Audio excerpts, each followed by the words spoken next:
എല്ലാവർക്കും സുഖമാണെന്ന് വിശ്വസിക്കുന്നു. ഡെയിലി അപ്ഡേറ്റിലേക്ക് എല്ലാ ആളുകൾക്കും സ്വാഗതം. നാളെ ജൂലൈ 11-ാം തീയതിയും തുറന്നുള്ള ദിവസങ്ങളിലും നിങ്ങൾ ശ്രദ്ധിക്കേണ്ട വളരെ പ്രധാനപ്പെട്ട കാര്യങ്ങളാണ് ഈ ഒരു വീഡിയോയിൽ വ്യക്തമാക്കുന്നത്. വീഡിയോയുടെ വിശദാംശങ്ങളിലേക്ക് കടക്കുന്ന മുമ്പ് കൂടുതൽ ആളുകളിലേക്ക് ഇൻഫർമേഷൻ എത്താൻ ഷെയർ ചെയ്യുക, ലൈക്ക് ചെയ്യുക, ഫേസ്ബുക്കിലൂടെ കാണുന്ന ആളുകൾ ഫോളോ ചെയ്യുക. വീഡിയോയുടെ വിശദമായ വിവരങ്ങളിലേക്ക് വരാം. ക്ഷേമ പെൻഷൻ, ഓണപ്പെൻഷൻ്റെ കാര്യം പറഞ്ഞപ്പോൾ കഴിഞ്ഞ ദിവസം ചോദിച്ചിരുന്നു 2 മാസത്തെ പെൻഷൻ കിട്ടുമോ എന്നുള്ളത്. 2 മാസത്തെ അല്ല, ഈ ഒരു മാസത്തിനിടക്ക് വരാൻ പോകുന്ന ജൂലൈ മാസത്തെയും ഓഗസ്റ്റ് മാസത്തെയും ഒക്കെ നോക്കുകയാണ് എങ്കിൽ 6,000 രൂപയായിരിക്കും പെൻഷൻ ഓണത്തിന് മുമ്പ് ലഭിക്കാൻ പോകുന്നത്. ഈ മാസത്തെ പെൻഷൻ, ജൂലൈ പെൻഷൻ ഈ 23-ാം തീയതി 24-ാം തീയതി ഒക്കെ ആയിട്ട് ബാങ്ക് അക്കൗണ്ടുകളിലേക്ക് എത്തും. അത് വിതരണം ചെയ്ത് ഏകദേശം ഒരു 10-20 ദിവസം ആകുമ്പോഴേക്കും അടുത്ത ഓണപ്പെൻഷൻ വിതരണവും ആരംഭിക്കും. ഓണപ്പെൻഷൻ നേരത്തെ തന്നെ വിതരണം ചെയ്യും. അതോടൊപ്പം ഓഗസ്റ്റ് കഴിഞ്ഞ് സെപ്റ്റംബർ മാസത്തെ പെൻഷൻ ഓഗസ്റ്റ് മാസത്തെ പെൻഷനോടൊപ്പം നൽകാനുള്ള സാധ്യതയുണ്ട്. അത് ഓണമായതുകൊണ്ട് തന്നെ അഡ്വാൻസ് ആയും കൊണ്ട് പെൻഷൻ നൽകിയേക്കാനുള്ള സാധ്യതയാണുള്ളത്. അങ്ങനെയെങ്കിൽ ഒരു 10-20 ദിവസം 25 ദിവസത്തിന് ഇടയിലായിട്ട് ഒരു 6,000 രൂപയോളമാണ് ക്ഷേമ പെൻഷൻ വാങ്ങുന്ന ആളുകളുടെ കയ്യിലേക്കും അക്കൗണ്ടുകളിലേക്കും എത്തിച്ചേരുക. കേരള സർക്കാർ നടപ്പിലാക്കി വരുന്ന 2022 മുതൽ 27 വരെയുള്ള 14-ാം പഞ്ചവത്സര പദ്ധതിയുടെ ഭാഗമായി സാധാരണക്കാരുടെ ജീവിത നിലവാരം ഉയർത്തുന്നതിനുള്ള വികസന ചട്ടക്കൂടുകൾ തയ്യാറാക്കിയിട്ടുണ്ട്. റോഡുകൾ, കുടിവെള്ളം, ഭവനം, കൃഷി, വിവിധ മേഖലകളിൽ ഇതിൽ ഉൾപ്പെടുന്നു. തദ്ദേശ സ്വയംഭരണ സ്ഥാപനങ്ങൾ തയ്യാറാക്കുന്ന വാർഷിക പദ്ധതികളിലൂടെയാണ് ജനങ്ങളുടെ ആവശ്യങ്ങൾ തിരിച്ചറിഞ്ഞ് ഈ ഫണ്ടുകൾ വിനിയോഗിക്കുന്നത്. ഓരോ വർഷവും നിങ്ങളുടെ പ്രദേശത്ത് നടക്കുന്ന ഗ്രാമസഭകൾ വഴി ജനങ്ങളുടെ ആവശ്യങ്ങളും ഗുണഭോക്തൃ പട്ടികയും തയ്യാറാക്കുന്നതിനാൽ ഗ്രാമസഭകളിൽ പങ്കെടുക്കുന്നത് വളരെയധികം പ്രധാനപ്പെട്ടതാണ്. നിരവധി പദ്ധതി ആനുകൂല്യങ്ങൾ ലഭിക്കും എന്നതും നമ്മൾ മുമ്പും പറഞ്ഞിട്ടുണ്ട്. ഇപ്പോൾ പറയുന്നത് വീടുമായി ബന്ധപ്പെട്ട് നമുക്ക് ലഭിക്കുന്ന ആനുകൂല്യങ്ങളാണ്. വീട് നവീകരണത്തിനും പുതിയ വീടും ലഭിക്കുന്നത് പദ്ധതികളുണ്ട്. ലൈഫ് മിഷൻ പദ്ധതിയിലൂടെയാണ് ഇപ്പോൾ പുതിയ വീട് ലഭിക്കുന്നത് എങ്കിൽ വീടിൻ്റെ പുനരുദ്ധാരണത്തിന് സഹായവും ലഭിക്കും. ചില സാഹചര്യത്തിൽ നിലവിലുള്ള വീടുകളുടെ അറ്റകുറ്റപ്പണിക്കും നവീകരണത്തിനും തദ്ദേശ സ്ഥാപനങ്ങൾ വഴി സഹായം ലഭിക്കുന്നുണ്ട്. ലൈഫ് മിഷൻ പദ്ധതിയുടെ പ്രധാന ലക്ഷ്യം ഭവനം ഇല്ലാത്തവർക്ക് വീട് നൽകുക എന്നതാണ്. എങ്കിലും മുമ്പ് ആരംഭിച്ച് പൂർത്തിയാക്കാൻ സാധിക്കാത്ത വീടുകൾ, താമസയോഗ്യമല്ലാത്ത വീടുകൾ എന്നിവയ്ക്കും മാനദണ്ഡങ്ങൾക്ക് വിധേയമാക്കി ഈ പദ്ധതിയിൽ പരിഗണന ലഭിക്കുന്നുണ്ട്. വീടിന് ചെറിയ കേടുപാടുകൾ ഉള്ളതുകൊണ്ട് മാത്രം ലൈഫ് മിഷനിൽ നിന്നും തുക ലഭിക്കണം എന്നില്ല. നിങ്ങളുടെ പഞ്ചായത്തിൽ നിലവിലുള്ള ഭവന പദ്ധതി ഏതൊക്കെയാണ് എന്ന് അന്വേഷിക്കുകയാണ് ആദ്യം ചെയ്യേണ്ടത്. പദ്ധതിയുടെ ആനുകൂല്യം ലഭിക്കുന്നത് മുൻഗണനാ വിഭാഗങ്ങൾക്കാണ്. അതായത് എല്ലാ അപേക്ഷകൾക്കും ഒരേപോലെ സഹായം ലഭിക്കില്ല. സാമ്പത്തികമായി പിന്നോക്കം നിൽക്കുന്ന കുടുംബങ്ങൾക്ക് പുറമെ ഇനി പറയുന്നവർക്കും മുൻഗണന ലഭിക്കുന്നതാണ്. അതായത് വിധവകൾ, ഭിന്നശേഷിക്കാർ, വയോജനങ്ങൾ മാത്രം താമസിക്കുന്ന കുടുംബങ്ങൾ, പട്ടികജാതി പട്ടികവർഗ വിഭാഗക്കാർ, ഇത്തരം ആളുകൾക്ക് മുൻഗണന ലഭിക്കുന്നതാണ്. അപേക്ഷിക്കേണ്ട രീതിയും ആവശ്യമായ രേഖകളും ഇനി പറയുന്നവയാണ്. നിങ്ങളുടെ തദ്ദേശ സ്ഥാപനത്തിൽ ഭവന നവീകരണ പദ്ധതിയുമായി ബന്ധപ്പെട്ട് പദ്ധതി ഉണ്ട് എന്ന് ഉറപ്പുവരുത്തിയ ശേഷം വാർഡ് മെമ്പർ വഴിയോ പഞ്ചായത്ത് മുനിസിപ്പാലിറ്റി ഓഫീസിൽ നിന്നോ അപേക്ഷാ ഫോം കൈപ്പറ്റുക. അതായത് കേരളത്തിൽ എല്ലായിടത്തും ഒരേപോലെയല്ല പദ്ധതി നടപ്പിലാകുന്നത്. അതായത് തദ്ദേശ സ്ഥാപനമാണ് ഓരോ പദ്ധതിയും ഏതൊക്കെയാണ് നടപ്പിലാക്കേണ്ടത് എന്ന് തീരുമാനിക്കുന്നത്. അതുകൊണ്ട് തന്നെ ഓരോ വർഷത്തിലും പദ്ധതികളിൽ മാറ്റം ഉണ്ടായേക്കാം. അതുകൊണ്ടാണ് നിങ്ങളുടെ തദ്ദേശ സ്ഥാപനം, പഞ്ചായത്ത് അല്ലെങ്കിൽ മുനിസിപ്പാലിറ്റി കോർപ്പറേഷൻ ഈ സ്ഥലങ്ങളിൽ വീട് നിർമ്മാണവുമായി ബന്ധപ്പെട്ട് അല്ലെങ്കിൽ വീട് പുനരുദ്ധാരണവുമായി ബന്ധപ്പെട്ട് എന്തെങ്കിലും സഹായവുമായി ബന്ധമുള്ള അപേക്ഷകൾ ഇപ്പോൾ സ്വീകരിക്കുന്നുണ്ടോ എന്നുള്ളത് വാർഡ് മെമ്പർ അല്ലെങ്കിൽ കൗൺസിലർ അല്ലെങ്കിൽ പഞ്ചായത്തിൽ നേരിട്ട് ഇടപെട്ടോ അന്വേഷിച്ചതിന് ശേഷം അപേക്ഷാ ഫോം കൈപ്പറ്റുക. അപേക്ഷ നൽകുന്നതോടൊപ്പം ഈ രേഖകൾ കൂടി വേണം.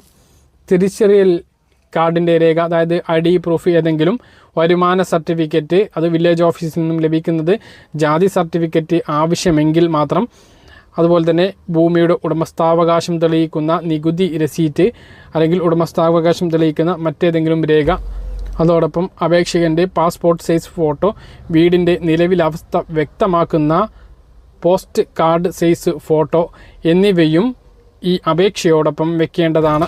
അപേക്ഷ സമർപ്പിച്ച് കഴിഞ്ഞാൽ ഉടൻ തന്നെ ധനസഹായം ലഭിക്കില്ല. അപേക്ഷ ലഭിച്ച ശേഷം ഉദ്യോഗസ്ഥർ നേരിട്ടെത്തി സ്ഥലപരിശോധന നടത്തി വീടിൻ്റെ അവസ്ഥയും അർഹതയും ബോധ്യപ്പെട്ടതിന് ശേഷം മാത്രമായിരിക്കും ഗുണഭോക്തൃ പട്ടികയിൽ ഉൾപ്പെടുത്തി തുടർ നടപടികൾ സ്വീകരിക്കുക. നിലവിൽ പല പഞ്ചായത്തുകളിലും ഇതിൻ്റെ അപേക്ഷകൾ ഇപ്പോൾ സ്വീകരിക്കുന്നുണ്ട്. അതിനാൽ കൂടുതൽ വിവരങ്ങൾക്ക് നിങ്ങളുടെ വാർഡ് മെമ്പറെയോ പഞ്ചായത്തിൽ നേരിട്ടെത്തിയോ ഈ കാര്യങ്ങൾ അന്വേഷിക്കേണ്ടതാണ്. മിക്കവാറും സ്ഥലങ്ങളിലെല്ലാം ഗ്രാമസഭകൾ കഴിഞ്ഞിട്ടുണ്ട്. പല പദ്ധതിയുടെ അപേക്ഷകളും ഇപ്പോൾ ആരംഭിച്ചിട്ടുണ്ട്. നിരവധി ആനുകൂല്യങ്ങൾക്കുള്ള അപേക്ഷകളാണ് ആരംഭിച്ചിട്ടുള്ളത്. മിക്കവാറും പദ്ധതിയിലൂടെ മുൻഗണന റേഷൻ കാർഡുള്ളവർക്ക് മുൻഗണന ലഭിക്കുന്നതാണ്. നിലവിൽ ഈ മാസം 17-ാം തീയതി വരെ നീല വെള്ള റേഷൻ കാർഡുള്ളവർക്ക് മുൻഗണനാ വിഭാഗത്തിലേക്ക് മാറുന്നതിന് അപേക്ഷ സമർപ്പിക്കാവുന്നതാണ്. പഞ്ചായത്തിലൂടെയൊക്കെയുള്ള ഇത്തരം പദ്ധതികളിലൂടെ സഹായം ലഭിക്കുന്നതിന് മുൻഗണനാ റേഷൻ കാർഡ് വലിയ ഉപകാരമാണ്. അതുകൊണ്ട് തന്നെ അർഹതയുള്ള ആളുകൾ, ഒഴിവാക്കൽ മാനദണ്ഡങ്ങൾ ഉൾപ്പെടാത്ത നിലവിൽ നീല വെള്ള റേഷൻ കാർഡിൽ ഉൾപ്പെടുന്ന ആളുകൾ ഈ മുൻഗണനാ റേഷൻ കാർഡ് ലഭിക്കുന്നതിന് വേണ്ടിയും അപേക്ഷ സമർപ്പിക്കുക. ഈ ലിസ്റ്റിൽ ഉൾപ്പെടാൻ വേണ്ടിയിട്ട് പഞ്ചായത്ത് സെക്രട്ടറിക്കും അപേക്ഷ നൽകാം. അങ്ങനെ ഒരു ലിസ്റ്റിൽ ഉൾപ്പെട്ട് കഴിഞ്ഞാൽ മുൻഗണനാ റേഷൻ കാർഡ് വേഗത്തിൽ ലഭിക്കുന്നതാണ്. റേഷൻ കാർഡിലൂടെ ലഭിക്കുന്ന അരി വിഹിതത്തിൽ വലിയ കുറവ് വരാൻ പോവുകയാണ്. തലയെണ്ണി റേഷൻ വിതരണത്തിന് കേന്ദ്ര സർക്കാർ ശ്രമിക്കുകയാണ്. ഏറ്റവും പുതിയ റേഷൻ അറിയിപ്പുകളാണ് ഇന്നത്തെ വീഡിയോയിൽ ആദ്യം പറയുന്നത്. സംസ്ഥാന സിവിൽ സപ്ലൈസ് മന്ത്രി അനൂപ് ജേക്കബിന്റെ കൂടിക്കാഴ്ചയ്ക്ക് പിന്നാലെ സപ്ലൈകോക്ക് 90 കോടി രൂപ അനുവദിച്ച് കേന്ദ്ര സർക്കാർ സപ്ലൈകോക്ക് നൽകാനുള്ള തുകയിൽ നിന്നാണ് അടിയന്തരമായി 90 കോടി രൂപ കേന്ദ്ര ഭക്ഷ്യമന്ത്രാലയം അനുവദിച്ചത്. 200 കോടി രൂപ കൂടി ഉടൻ അനുവദിക്കുമെന്നും മന്ത്രാലയം അറിയിച്ചു. സംസ്ഥാന ഭക്ഷ്യ സിവിൽ സപ്ലൈസ് വകുപ്പ് മന്ത്രി അനൂപ് ജേക്കബ് കേന്ദ്ര ഭക്ഷ്യമന്ത്രി പ്രഹ്ലാദ് ജോഷിയെ കണ്ട് നൽകിയ നിവേദനത്തിന് ശേഷമായിരുന്നു ഇത്. എന്നാൽ കേരളം ഉൾപ്പെടെയുള്ള വിവിധ സംസ്ഥാനങ്ങളുടെ എതിർപ്പ് മറികടന്ന് കേന്ദ്രം AAY അന്ത്യോദയ റേഷൻ കാർഡിനുള്ള അരി വിഹിതം കുറക്കാൻ തീരുമാനിച്ചിട്ടുണ്ട്. ഇത് കേരളത്തിൽ റേഷൻ കടയിലൂടെയുള്ള അരി വിതരണത്തിൽ വലിയ കുറവുണ്ടാകും. ഏകദേശം 1 ലക്ഷം മെട്രിക് ടൺ കുറവ് വരും എന്നുള്ളതാണ് ഇപ്പോഴത്തെ കണക്കുകൂട്ടൽ. ഭക്ഷ്യസുരക്ഷാ നിയമത്തിലെ വിവാദ നിയമ ഭേദഗതി കേന്ദ്ര സർക്കാർ തുടരാൻ തന്നെയാണ് തീരുമാനിച്ചിട്ടുള്ളത്. പരമദരിദ്ര കുടുംബങ്ങൾക്കുള്ള അന്ത്യോദയ അന്നയോജന മഞ്ഞ റേഷൻ കാർഡിൽ 35 കിലോ ഭക്ഷ്യധാന്യമാണ് നൽകി വരുന്നത്. ഇത് തലയെണ്ണി ഓരോ വ്യക്തിക്കും 7 കിലോ വീതം അരി നൽകാനുള്ള തീരുമാനമാണ് പ്രാബല്യത്തിൽ വരുന്നത്. എതിർപ്പുകൾ ഈ മാസം 13-ാം തീയതി വരെ കൂടി അറിയിക്കാനുള്ള അവസരമുണ്ട്. കേരളത്തിൻ്റെ എതിർപ്പുണ്ടെങ്കിലും ഈ മാസം കഴിയുന്നതോടെ പദ്ധതി നടപ്പിലാക്കുമെന്നാണ് കരുതുന്നത്. എന്തായാലും നമ്മുടെ സംസ്ഥാനത്ത് മഞ്ഞ റേഷൻ കാർഡുള്ളവർ നിരവധി പേരാണുള്ളത്. 6 ലക്ഷത്തോളം മഞ്ഞ റേഷൻ കാർഡുള്ളതാണ്. അതിൽ ഇത്രയും അരി വിഹിതം കുറയുന്നത് റേഷൻ കടക്കാരെയും അത് കാര്യമായിട്ട് തന്നെ ബാധിക്കും. ഓരോ കിലോക്കും അനുസരിച്ച് റേഷൻ കടക്കാർക്ക് കമ്മീഷൻ ലഭിക്കുന്നതാണ്. വലിയൊരു അരി വിഹിതം കുറവ് വരുന്നത് റേഷൻ കടക്കാരെയും കാര്യമായിട്ട് തന്നെ ബാധിക്കുന്നതാണ്. നിലവിലെ വിതരണ രീതി അനുസരിച്ച് എല്ലാ കാർഡുള്ളവർക്കും 35 കിലോ നൽകുമ്പോൾ വലിയ കുടുംബത്തിനും ചെറിയ കുടുംബത്തിനുമുള്ള അരിയിൽ തുല്യത ഉണ്ടാകുന്നില്ല എന്ന് കേന്ദ്ര സർക്കാർ വാദിക്കുന്നു. കുടുംബ അംഗങ്ങളിൽ 5-ൽ കൂടുതലാണ് എങ്കിൽ എത്ര പേരുണ്ട് എങ്കിലും 35 കിലോ ഭക്ഷ്യധാന്യം മാത്രമേ പുതിയ ഭേദഗതിയിലൂടെ നൽകൂ എന്നും കേന്ദ്രം പറയുന്നു. 10 പേരുള്ള കുടുംബത്തിന് 5 അംഗങ്ങളുള്ള കുടുംബത്തിനും 35 കിലോ ഭക്ഷ്യധാന്യം തന്നെയായിരിക്കും ലഭിക്കുക. മറ്റൊരു പ്രധാനപ്പെട്ട അറിയിപ്പ്, കേരള സർക്കാർ സ്ഥാപനമായ അസാപ് കേരളയുടെ കുന്നന്താനം കമ്മ്യൂണിറ്റി സ്കിൽ പാർക്കിൽ ജൂലൈ മാസം ആരംഭിക്കുന്ന 6 മാസം ദൈർഘ്യമുള്ള ഇലക്ട്രിക് വാഹന സർവീസിംഗ് പരിശീലനത്തിനുള്ള അപേക്ഷ ക്ഷണിച്ചു. +2 ഡിഗ്രി, ഡിപ്ലോമ, ITI എന്നിവ അടിസ്ഥാന യോഗ്യതയുള്ള 18 വയസ്സ് മുതൽ 45 വയസ്സ് വരെയുള്ളവർക്ക് അപേക്ഷിക്കാം. അസാപ്പിൻ്റെ കൂന്താനം കമ്മ്യൂണിറ്റി സ്കിൽ പാർക്കിൽ നടക്കുന്ന കോഴ്സ് വിജയകരമായി പൂർത്തീകരിക്കുമ്പോൾ 100% പ്ലേസ്മെൻറ്റ് അസിസ്റ്റൻ്റ് ലഭിക്കുന്നതാണ്. അപേക്ഷ സമർപ്പിക്കേണ്ട അവസാന തീയതി ജൂലൈ 15 ആണ്. കൂടുതൽ വിവരങ്ങൾക്കും അഡ്മിഷനുമായിട്ട് 94 95 99 96 88 എന്ന നമ്പറിൽ ബന്ധപ്പെടുക.